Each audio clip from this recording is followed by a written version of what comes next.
Hey, everybody, JJ here, back again with another Wednesday of Zoom networking. And thank you for joining us. We have an absolutely amazing guest speaker today. She is talented, smart, intelligent, and very entertaining. Has a great smile and a wonderful personality. She, like the rest of us, started it as a real estate student, become an entrepreneur, now a very successful businesswoman who is not only successful in business and running a business, she's also running a family and business at the same time. So she's just kicking butt and taking, the survivors, no survivors, however, whatever the phrase goes. My good friend I MeiLani take them Hock, all. I take them all, JJ. you The take them survivors all. all. How are you? I'm great. Thanks for having me on again. Good to be back. I'm great. I was looking yesterday at how many people we've had on, and we've been honored to have you on a couple different times now. So I'm really pleased. You're obviously bringing great value. Um, and thank you for coming back. Of Hey, course. for those that don't know you, where in the country are you located? Well, technically I live in North Carolina, A beautiful but place, today North I'm coming Carolina. from you. I'm actually in Utah right now, and then as soon as this is done, I'm headed to a flight in Las Vegas. But usually I'm headed home to North Carolina. Very cool. Hey, your topic today is pivot with purpose, Yeah. turning challenges into new opportunities. Um, let's just kind of jump into that. I mean, there's so many things going on, but what do you have for us today? What are you going to share? Yeah. All right, let's do this. JJ's had me on a couple times. What I have been speaking about in years past for real estate investors is on short-term rentals, um, arbitrage, Airbnb, all of that. And I have loved speaking about that for the last 7 years. But another thing that I talk about, and I was like, JJ, is it okay if I talk about one of my other topics that I like to talk about? Because I feel like for real estate investors, you go to these conferences, right? Or you go to listen to Bigger Pockets, or you listen to a podcast, you read a book, and all of a sudden you're like, oh, maybe I should be doing subject to. Maybe I should be doing creative financing. Maybe I should be doing long-term rentals. Maybe I should do multifamilies. Maybe I should, and it's like constantly deciding which area you should be focusing on, right? And you want to learn it all, but you got to figure out when the right time is to add the next thing in. It's kind of as if as a real estate investor, you start spinning a plate, right? On like a broomstick, right? Do you know what I'm talking about back in the olden days when they used to have that on a variety show? You start spinning that plate and that one's spinning. And so you go get another plate that's spinning and then you go get a third one and then like the first one starts to fall off and so you go start spinning that one again and you just as you get more advanced in your real estate investing career, you or your entrepreneurial career, you may many people like me have started multiple different businesses or different niches of real estate investing and trying to figure out when is the right time to pivot. And so that's what I'm going to talk about today. All right. So just a little bit background. I don't know if you've ever heard, if you have heard me speak on this before, anybody that's on the call. In fact, put in the chat if you've ever heard me speak before. Um, the background of how I even got into real estate investing is that I was in sales when baby number four was 6 weeks old, and when baby number four was 6 weeks old, baby number three was diagnosed with brain cancer. And at that moment, my entire life changed. Just like that. As soon as he was diagnosed, within 24 hours, he was having brain surgery because it was so advanced that it was compressing on his brain. And so uh, I during this time, we went through this phase of trying to figure out what the point of anything was, right? Like we questioned everything about life because all of a sudden it became very real of spending time doing whatever matters most and taking advantage of every minute we had with our kids. And at the time I was in a sales job that I was really, really good at, but that didn't matter because I was exhausted by the time I got home to my kids. And it was, I was just, I didn't have time to like read them bedtime stories. That's not the right word. I didn't have enough energy to read them bedtime stories. I had the time, but I didn't have the energy. So, fast forward a little bit, because as we were going through different brain cancer treatments and everything, I went to my husband, and at the time I had stopped working for that company and trying to figure out what I wanted to do. And I had read Robert Kiyosaki, like I heard somebody else on this call, right? I had read the books, and podcasts weren't what they are today, but I'm sure I would have if it would have been the thing, right? But in my heart, I knew I wanted to be a real estate investor. And so I said to my husband, hey, what if I started that company that we've always talked about starting, right? Of real estate investing and flipping houses and owning rental properties and all the thing. And my husband said, well, we kind of have a lot on our plate right now, but if you want to do this, then I think you should. So I started our first real estate investing company. This was back in 2014 at the end, early 2015. And I joined some education programs and just jumped in head first. And things were going really, really well for the first year. I had set a goal. I had 4 young children at the time, and I had set a goal to do my 7 flips. I was flipping at this time. And so to rehab 7 houses my first year, and I knocked it out of the park. And then next year I got bigger and bigger and bigger. And we were winning awards. We were doing great. These houses were beautiful. We were making great money. Like, we hit the ground running, and we were crushing it, and it was awesome. However, something happened, guys. I got burned out really fast because I was putting everything into this. I was trying to be a good mom. I was trying to be a good real estate investor. I was trying to do all the things. And there came this time, and if I have a couple books out there, and in my first book, if you've ever read How to Start and Scale a B&B Business that I wrote, I tell you more about the story in detail. But I had this crummy year, you guys. And I know that some of you might have flipped houses or whatever type of real estate investing you're in. You might have had a couple of these things happen, but to have all of these happen within a 6-month period, it was just crazy. We had 2 different drive-by shootings at 2 different properties, 20 miles apart from each other. 3 of our properties flooded. We got into 2 different lawsuits with our general contractors, and it ended up costing us so much money.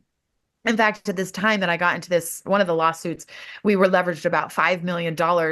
And I had figured out how much we were supposed to make on this project. And I had not accounted for the carrying costs at 10 to 12% interest, 9 to 12% interest for an extra 7 months on $5 million. That was a kick in the face. Okay. So during this time, I thought I had my dream job that I had created. And then all of a sudden I was like, I don't think this is the right thing for me anymore. And it was almost as if that for years, my husband and I had talked about someday we're going to do this. And we had read the books, we had gone to different conferences, and we finally had the courage to actually start doing it, right? To start our first project or whatever that is for you. And we finally had the courage to start it. And we had this idea of what it was going to look like when we got to the top of this mountain. And it was almost as if out of nowhere, not a cloud in the sky, but all of a sudden our world, our everything we dreamed would be, got an avalanche that just came crushing down on us. And especially on me. My husband had a different job, and this was me, but I say us a lot because my husband and I luckily were in everything together, right? But I felt like I was in this dark avalanche just under a pile, like the weight was so heavy. In fact, I now have 5 kids, and my oldest at this time, when we were just trying to sell one of the houses, we had finished the lawsuit, and we had just gotten the houses back. And I will never forget when my oldest, who understands the magic of Christmas, I asked him, I said, hey, we were walking to the school bus, and I said, hey, I haven't seen your letter to Santa. What do you want for Christmas this year?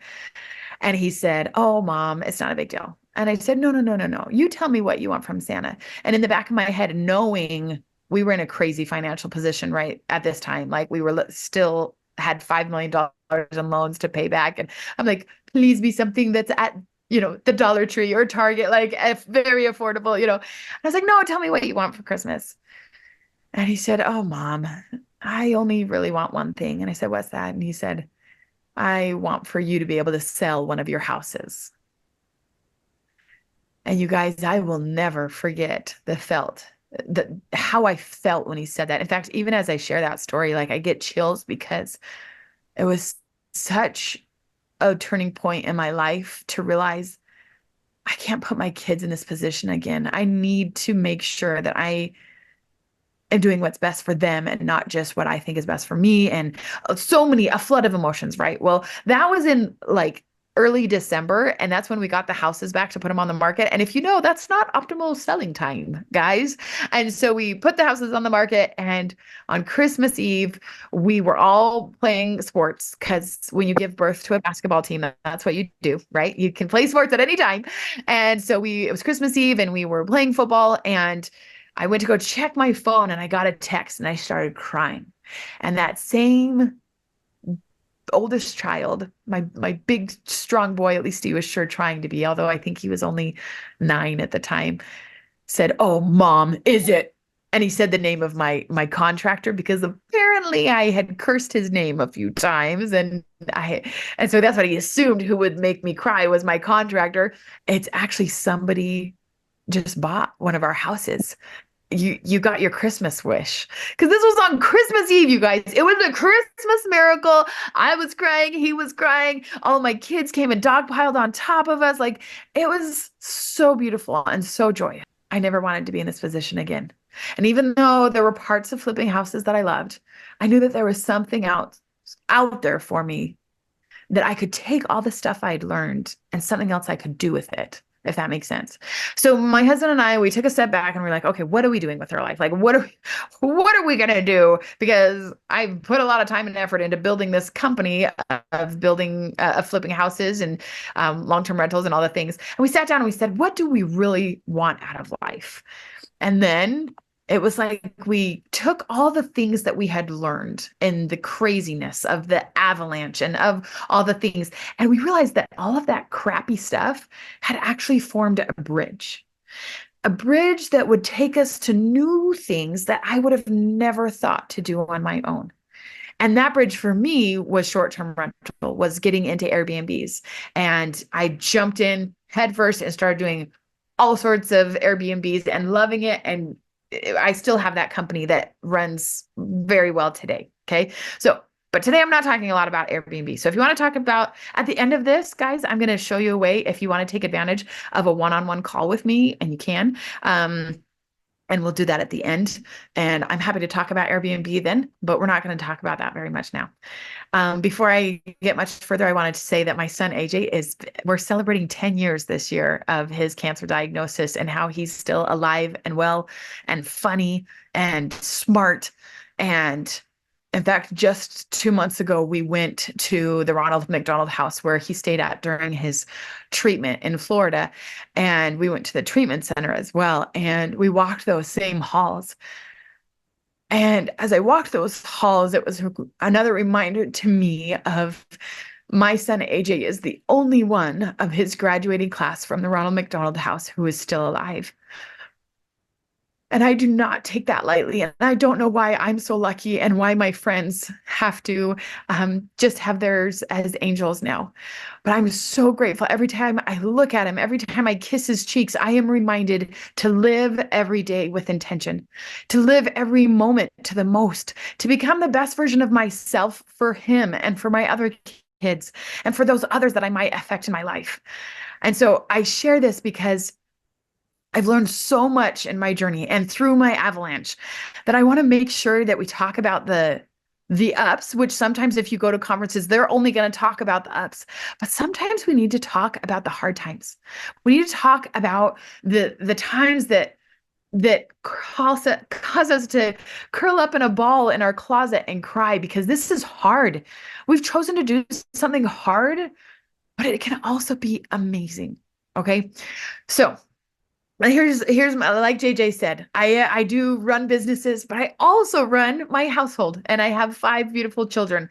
This is them a few years ago, and they just keep growing on me. So this was a few years ago. Also, so that other one was about 7 years ago. This one was about 4 years ago. And then this one was just recently. So my crew is growing up right before my eyes. Since I've known JJ, they have grown up so much in this journey. And now I have a teenager on the high school football and basketball team, but I also have a first grader. I've got quite the span of awesomeness going on in my house. And I don't want to miss a minute of it. I don't want to miss a minute of it, but I have found that I am a better mother when I am also working on something for myself. And usually that is a business or coaching others or consulting or different things like that. So that's what we're going to talk about. So, oh, this is my sweet husband. Sometimes when I people find out like, wow, you have 5 kids. And I'm like, yeah, I know, it's my basketball team, right? And then they're like, oh, but you also like to travel a lot and you speak and you have online courses and coaching and you do all sorts of podcasts and trainings and corporate trainings and you've written a couple books and all the things, right? The number one question I get asked is da, da, da, da, is how do you find the time to do it all?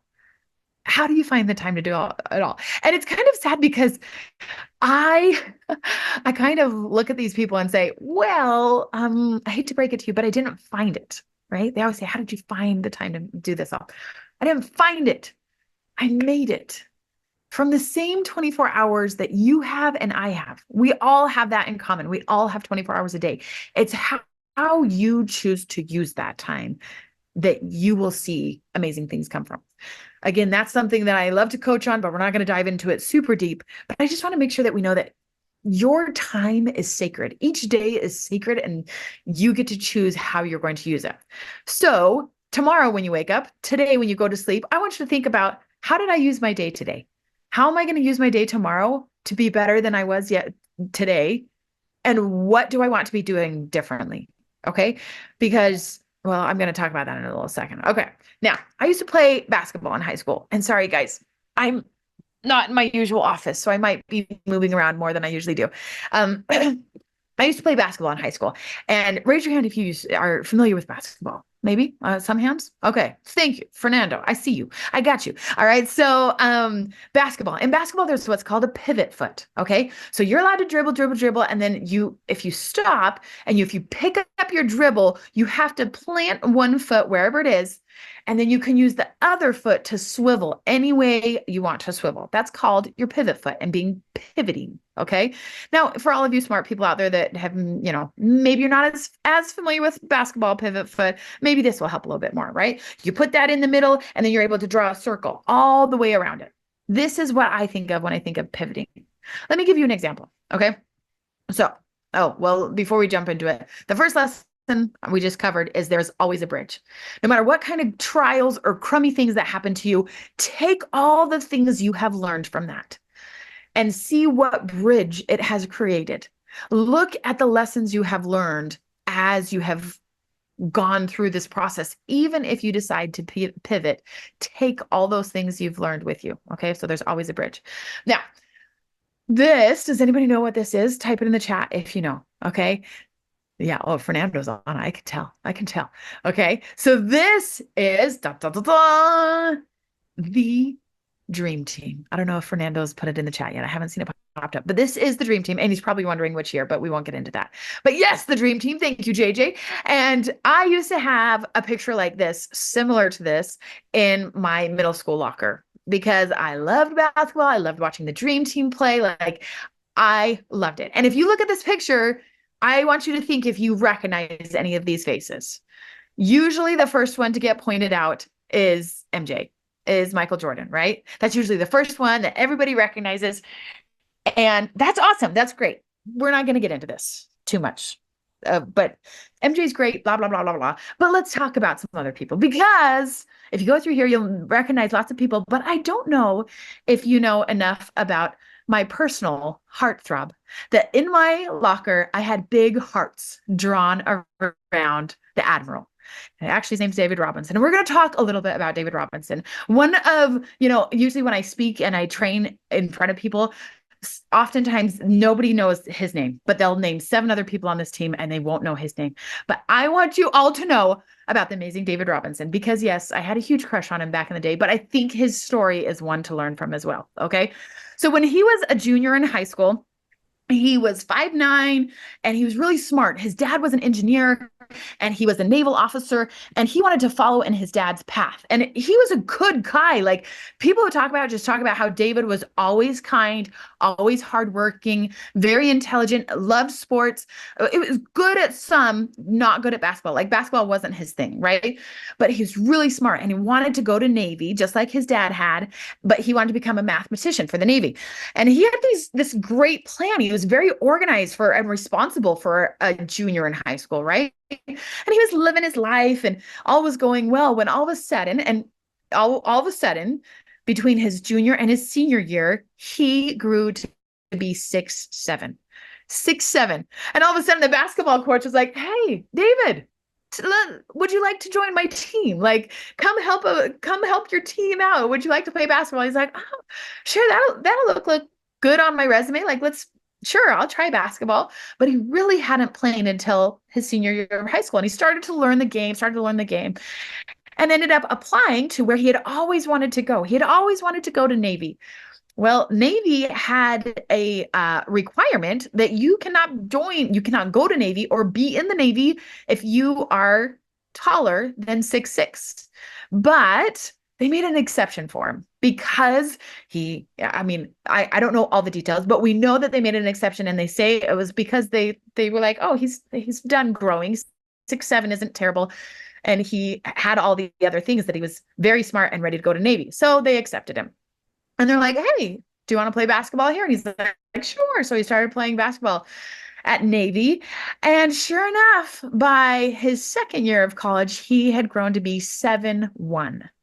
7'1". Now look at that. Just from 11th grade to, we'll say, 14th, he had grown from 5'9" to 7'1". And he was pursuing this very honorable dream of becoming a mathematician for the Navy. And he had signed a contract to be in the Navy for, I believe, 5 years, right? But it was about that time that some teams started noticing him because his first couple of years, he wasn't amazing. But as he started to grow and grow, I mean, he continued to grow and grow and started to really understand the game, he got better and better and better. And instead of, oh, here, these pictures are so great. Here is David at the Naval Academy. And this, you'll see right there, that's why you have to be 6'6", is to get into all the doors on the ships. You have to be 6'6", right? He couldn't even fit through the doors. And then this one, I also had a copy of this in my locker. Don't you forget it. But he they call him the Admiral. If you listen to 2009 Hall of Fame speeches, he was inducted the same year as Michael Jordan. Michael Jordan got up, and don't get me wrong, Michael Jordan, one of the greatest to ever play the game, but he got up and he spent about 3 minutes thanking people, and then he spent about 20 minutes making fun of or teasing others and talking about how great he was. Whereas David Robinson got up, and I believe it was less than 15 minutes, and he sat and he thanked every single person, every single coach that had helped him get there. And he talked about all the lessons he had learned from all those people that helped him get to where he was. And then at the end, now I hope I won't offend anybody by sharing my beliefs. I know, hopefully that's okay. But I love that he shared from a story from the Bible of the leper who came back to say thank you. And that was his whole point of his Hall of Fame induction speech. Anyways, I'm kind of girl crushing. I mean, like, I'm just kind of crushing on him right now. But anyways, he's amazing. He's awesome. And I think he's a great example, not just of that, but of lots of different things. But David Robinson, he ended up being the #1 draft in 1987, which is amazing because he still had to continue wearing his naval uniform for another 2 years before he would even put on a Spurs uniform. But they still signed him anyways because he was just that good, right? He was a 3-time Olympian, 2-time NBA champ, 10-time All-Star. I mean, you read him, right? Because he's amazing. I mean, I'm happily married, y'all. It's gonna be okay. But I'm a big fan, is all I gotta say. So what can we learn from David Robinson? The biggest lesson I want you to take from this is work with whatever God has in store for you. Whatever he gives you, just work with it. I think David had a really good goal of going to serve his country as and get his mathematician, smartness on. That was a good goal. But God had something different in store with him. And whether you believe in God or the world, whatever you want to say, whatever the world throws at you, figure out how to use it. Use it. And figure out that it might need to change your plans a little bit. It might need to change your plans a lot. But don't be afraid to pivot if God throws you a curveball. Okay? Now let's talk about with ice. Maybe you've heard this. If you've read Atomic Habits, I believe it's in there. So the melting point of ice is 32 degrees, right? So my question to you is, if I have an ice cube in my hand and or in the freezer, we'll say, okay, and it is 27 degrees, and then it goes to 30 degrees, is the ice cube melting from 27 to 30? But 32 is the melting point. And my answer is, yeah, it's melting, but we just can't see it. If it's 30 to 31, is it melting? Yes, but we can't see it yet. We can't see it until the 31 to the 32 to the 33, right? As it gets warmer and warmer and it passes that melting point. But sometimes as we're going along in our journey, we push, and it's like, is this even doing anything? I use this a lot when I talk to my clients about healthy lifestyles, right? If I eat healthy and I work out for 5 days in a row, am I getting healthier? Yeah, you might not be able to see it yet, but I'm still getting healthier, right? And the reason why I bring this up is because we have to do the things that we want to become. Okay. The difference between who you are and who you want to be is what you actually do. Okay. So those things have to be done over and over and over again. And you might not feel yourself growing, but I promise you, you are. So keep on doing those things that help you become the person you want to be. And eventually you will be the person that you want to be, if that makes sense. I hope it does. One day, a quick story about my sister. I'm one of 6 kids, and my sister loves grocery shopping, and I've never understood it. I've never understood it at all. And so I said, "Hey, can I go grocery shopping with you? Because I think I might be doing it wrong." She's like, "What do you mean?" I was like, "I don't know. Like, I'm more of a Walmart pickup girl, and then I don't even have to leave my car. But you like love grocery shopping, so can you not go grocery shopping with you?" She's like, "Sure, sure, sure, sure." So we went grocery shopping one day. And first off, it was like a fancy grocery store. And we walk in, and you guys, it was like I was going grocery shopping with Beyonce. Because we walk in and she's like pointing at people, like we walk through the produce section. He's like, "Hey, Juan, how are the bananas today?" "Oh, good. I'm glad to hear it." And then we like get to the deli section. It's like, "Julia, how are you? How's the family?" And I'm like, what is going on right now? And then we keep going and to one of the stalkers, somebody stalking the shelves, and it's like, "Hey, John, how are you? Oh my goodness, it's so good to see you." And this goes on and on and on. And then we get to the cash register at the end. We go to the checkout counter, and it's like, "Alice, how are you doing today? Are you doing okay?" And it was like, she's like, "Oh, thank you for asking." And she kind of goes off on this long tangent. I was like looking at my sister like, oh my goodness, what is going on? And so anyways, we get in the car, I'm unloading my groceries, and I go and sit down, and it's like, what just happened? Oh my goodness, I have never grocery shopped like that in my entire life. And so I sit down, I'm like trying to think, okay, how do I be that person? Like, I am not that way. How can I be as fun as my sister and as outgoing as my sister and as just bubbly personality as my sister? Like, I want to be like that. How come I'm not like that? And I'm starting to beat myself up, being like, dang it, I wish I was like that. And so she gets in the car next to me, and I was like, wow. And she's like, what? And I said, that was amazing. And she's like, I know, isn't grocery shopping so fun? And I'm like, no, like, how often do you go grocery shopping? Like, you knew all of those people. And she's like, what are you talking about? I was like, do you live there? Like, what is going on? How do you know all these people? And she said, what? And I said, you knew all of those people. How? Like, how? And she looked at me like I was crazy. And she said, well, they they have name tags. What? I was like, you just use their name tags? And she's like, yeah, like I just read their name tags. And my goal is to make everybody feel like they have a friend in me, even if they've never met me. And that's the first time. And I'm like, oh, what? That's like black magic. Like, what are you talking about? You totally fooled me. I thought she had known every single one of those people, but instead she was just using their name tag. And at that moment, I started scolding myself because I had been like, oh, I wish I could be like that. Oh, I wish I could do that. But all I had to do was read their name tags. I could do that. I could do that. And so my challenge to you is to start the difference between who you are and who you want to be is what you do. So if you have something that you want to be, you want to become, then just start doing one step at a time. Tomorrow, one step at a time. Just figure out how you want to become that person and start doing the things to become that person. It sounds so simple, yet most people don't do it. Okay. So that's the third one is start being who you want to become today, tomorrow, every day when you, I don't know, I pray before I go to bed. When you think about what you did that day, I want you to think about what did I do today that I want to be better at tomorrow?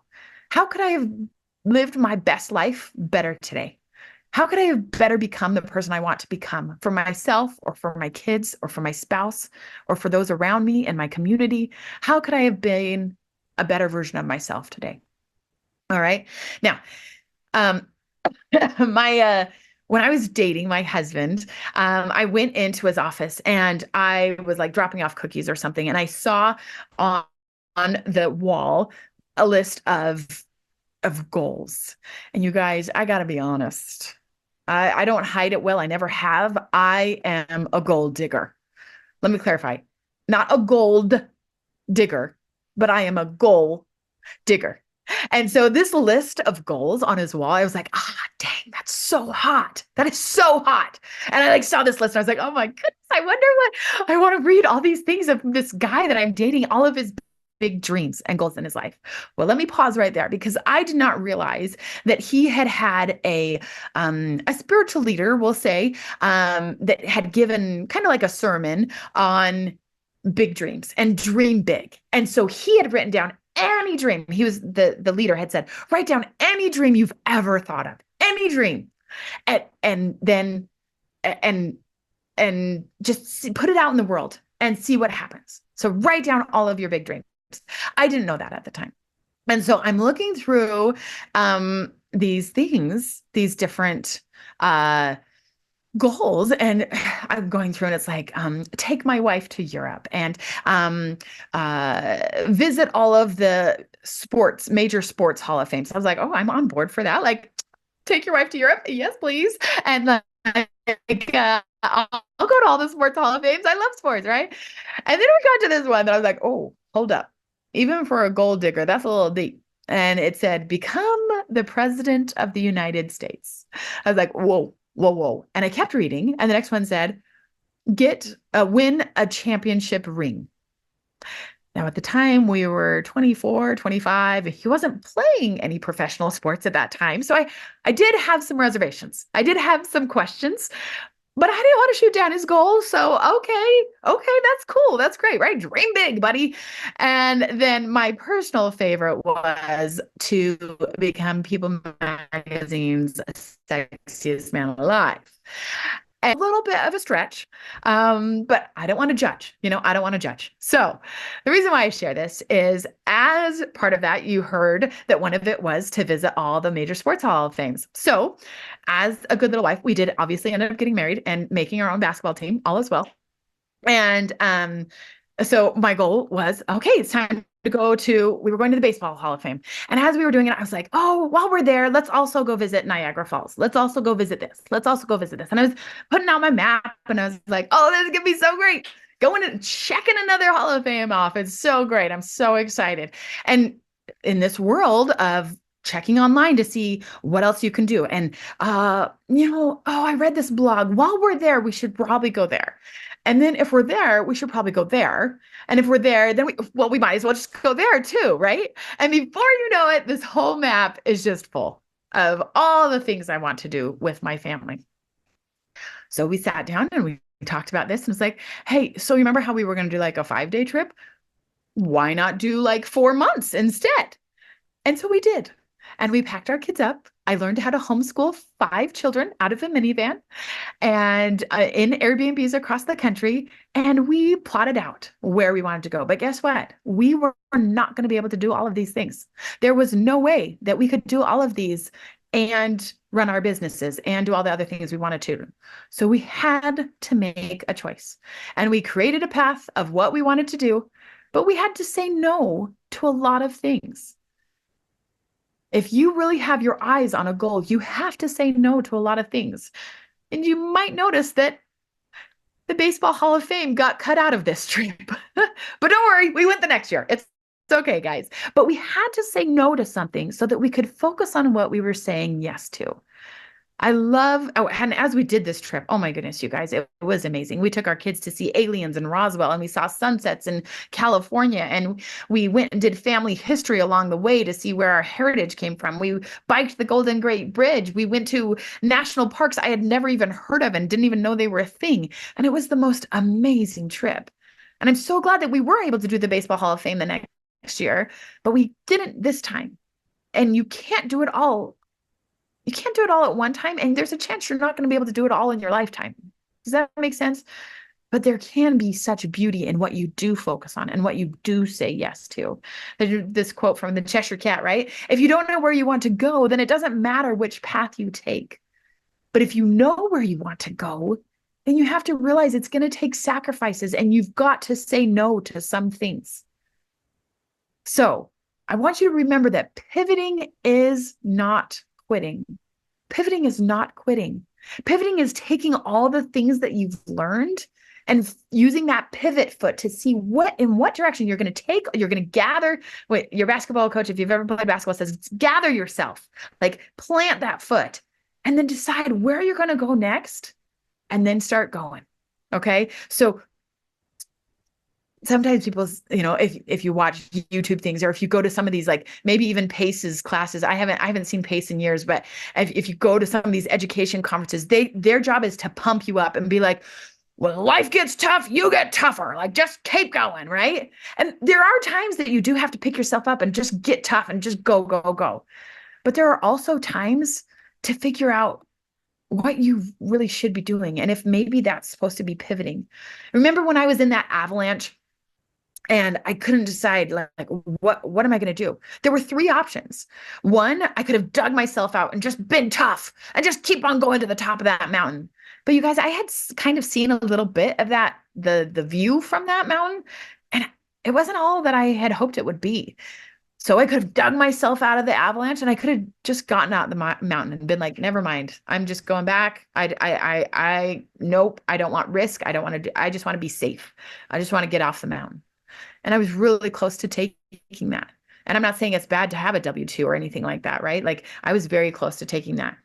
But the third option was to gather everything I'd learned and take that bridge across to find new mountains that I didn't even know existed. So do not think that pivoting is quitting. They are very different. So you're not a quitter if you decide to pivot. All right, you remember this list of my husband's things and how I didn't want to shut him down. I didn't want to be the hater, right? Well, that man who became my husband, even though I kind of had questions, he was majoring in political science, and he did actually end up going to work for the governor of Utah. He went to University of Utah, and he did go work for the governor of University of Utah. I'm sorry, the governor of Utah, and decided, you know what? I really don't like politics. I don't want half the country to hate me. That's not for me. But you know what? He figured that out, and then he pivoted to the next goal, and he went to the next one. And he's like, I really want a championship ring and I'm getting old and I'm not going to be able to be on the field. But you know what?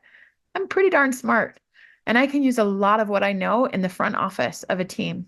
And you know what? He did. And he got his championship ring, not in the capacity that he originally thought, but he did get his ring. And as you might have seen, just kidding. Just kidding. You've never seen him on the cover of People magazine.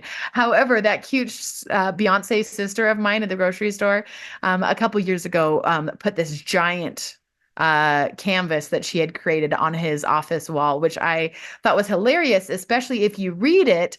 It's actually not sexiest man. She actually had a typo and she feels terrible about it and said sexist man alive.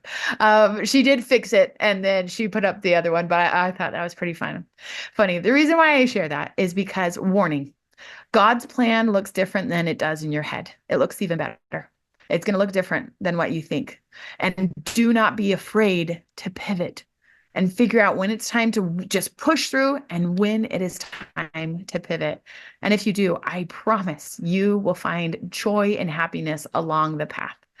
Um, let me just close by saying I think you all can be superheroes in this area. I know that as you focus on what your real goals are and focus on when it is time to turn and pivot, you can be amazing at this. If any of you would like to connect, I'd love to have you. And then we're going to do a little Q&A here. But if you want to, you can either reach out to me on Instagram, DM me, or if you text this number, it will lead you to do a one-on-one with me, a quick 15-minute, and I'll offer it just for this live group. So I don't know if you want to edit this out. You can leave it on, JJ. We'll see if anybody comes through with it. But this will only be available for 48 hours. So if you want to book a time with me, I'd love to talk about anything. My husband is a financial advisor now, and he's very, very good at what he does of helping people that want to invest in real estate, but also in the market and figuring out which one to do with both of those. So he didn't end up in politics. He didn't end up in sports, but he was a real estate investor and very, very good at it, and also has the financial advising portion of it. So if any of you need any help with that, let me know on that as well. But yeah, I hope that helped talk about power of pivoting today, JJ. Well, that's just powerful stuff. And it's also applicable, not factual, to what we need to do adapt to, as you say, pivot, which is huge. It's just not it's so easy to go when things aren't when we're not required to change and adapt, Yeah. but when things aren't going well, or not the direction we plan, not the pace, not the speed, how do we adapt? And that's so key.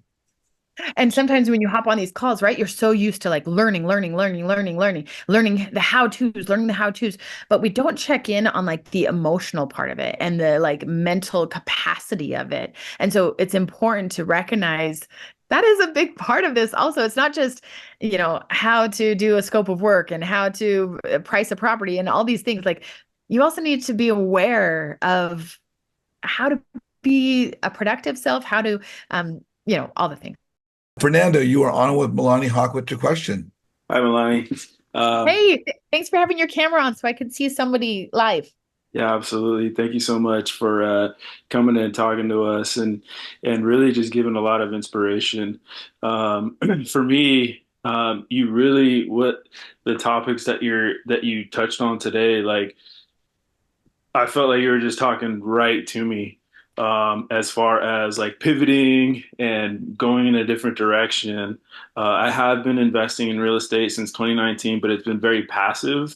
I have Yeah. just 7 properties, but it wasn't until this year in like February, March, where I decided that I'm gonna like pivot hard. I still have a W-2. I'm still a fireman here in LA, but I just made that hard pivot that I'm really gonna go all in on the real estate. And once I decided that I wanted to go all in, it just started opening all these doors and all of these different avenues that I never thought I would even be. Like I never thought 5 months ago I'd be sitting here talking on a Zoom about real estate with you Yeah. and JJ and the rest of the people. So it's not so much a question that I have, but it's just like more just like a thank you. And it's like a affirmation for me that I'm on the right path. I'm doing the right things. Even though, like I said, 5 months ago, my life was like so different, just headed in such a different direction. So this is super cool. Thank you so much. Thank you, Fernando. Thank you for saying something that really, I appreciate it. And definitely connect and we'll see if there's anything, even if we just chat or I don't know. I'd love to connect. No, I definitely will. I'll be reaching out. Okay. No, thank you so much for joining us today. MeiLani, that was a great presentation. Thank you so much for joining us today. All the value that you always bring and always drop to us is always of such eye-opening value. So thank you so much. Um, it, if you guys are watching right now, the best way to well, if people want to reach out to you, what's the best way to connect So with make you? sure you reach out to me, DM me on Instagram, and I will answer it personally. Okay, and your Instagram for those is going to be your name, MeiLani Hock, MeiLaniHock is your handle at Instagram, and they can Yeah, message you MeiLani on Hock. Instagram, and that'll be the best way for folks to reach you. Hey, I've got one last question for you. Um, you know, Okay, my bring it on. my group is a networking group. I'm always talking about the importance of networking, and we're dealing with real estate investors from various ages and fields of expertise. Um, there are so many education groups out there today on the horizon for real estate investment with every different type of field of training. And they all have new investors coming every single day, whether they're inexperienced or experienced investors. Yeah. They're always, I think, looking at the curriculum, trying to see what they can squeeze as far as knowledge, but they're not always using social media to market themselves or to network properly. From your perspective, what is the importance of networking for the real estate investor coming into these various educational programs? Oh, you know, I used to think that I wasn't a networker. I was too afraid. I was too scared. I didn't have enough experience, right? All those things. And when I think of like, let's go back to when I had $5 million, people had trusted me with $5 million. And the reason almost every single one of those came from networking, right? That they either met me in person and then I was able to gain their trust, or um, somebody heard about it through somebody that heard about it, right?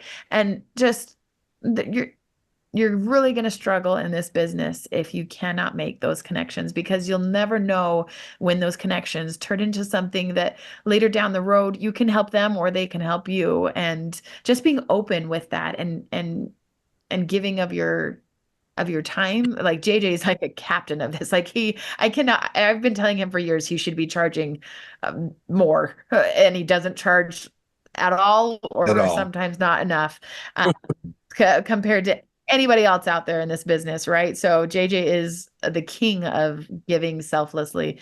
But just it really is those connections. One of my lenders who I actually at one time had nightmares about them, because when I was in that lawsuit, I could picture them at night, and I had nightmares because they had invested their deceased father's the 9/11 fund. He had passed away in 9/11, and the family had chosen to invest with me.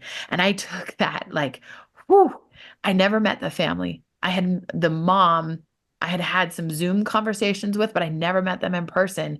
But because they had heard of someone else who had met me at a networking event and said, I think you would connect well with her, that's like how it came about. And they ended up, that one, I think they invested like $800,000 or something like that. So you never know who you're meeting that later might be a huge Mhm. asset for you, or you might be for them. Cool. Got one more question for you. I'm not sure we're going to put it on the call or not, but um, Okay. what do you think the importance is or the value for the new investor of joining my group? Yeah. I mean, JJ is consistent and he's free and he's always bringing new people, but he's also bringing some, a good, valuable experts, right? So you get, if you're new, you get people to like join this journey together, but then you also can glean from the others. And I mean, I assume almost everybody who comes on for JJ comes and allows them to have some perks, right? Like I don't offer one-on-ones with everyone. That's because you're JJ's friends, so you're my friends, right? So he brings incredible value for $0, and I think that's amazing. I want to thank you so much for coming on today. I say it all the time that the biggest value that we have from what we do are the relationships we make and the friends we make. And quite oftentimes these are people that we might not get to meet right away or for a while and sometimes ever. But we get to know people, and Zoom is such a great platform because we can see one another face to face. We can engage, see someone smile. And MeiLani, getting to know you and know who you are as a person and as a mother and as a business person, uh, you're very reflective of the kind of person and people I want to surround myself with. I thank you so much for coming on to join us today. And Thank you. so, if you guys are watching on YouTube right now, please like MeiLani's video. Please put in the comment section what your takeaways were, what you found valuable, and to you and your business. And for myself, how I can improve what I'm doing, how I can bring you a better product, a better quality video, maybe some speakers you might like to see in the future. Again, you can connect with MeiLani through her Instagram, which is MeiLani Hock. And of course, it's on the video. You'll see it all over the place. MeiLani Hock, Hock on Instagram. For myself, guys, you can just click this little QR code here. It allows you to register for my group. My Instagram is over here. It's my website.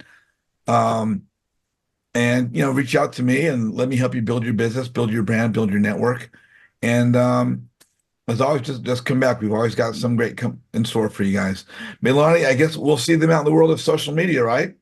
Sounds good. Yep. Hope to connect with you guys. Hopefully, I'll have a little 15-minute chat with some of you. Thanks for joining us, guys. Thank you so much. See you soon.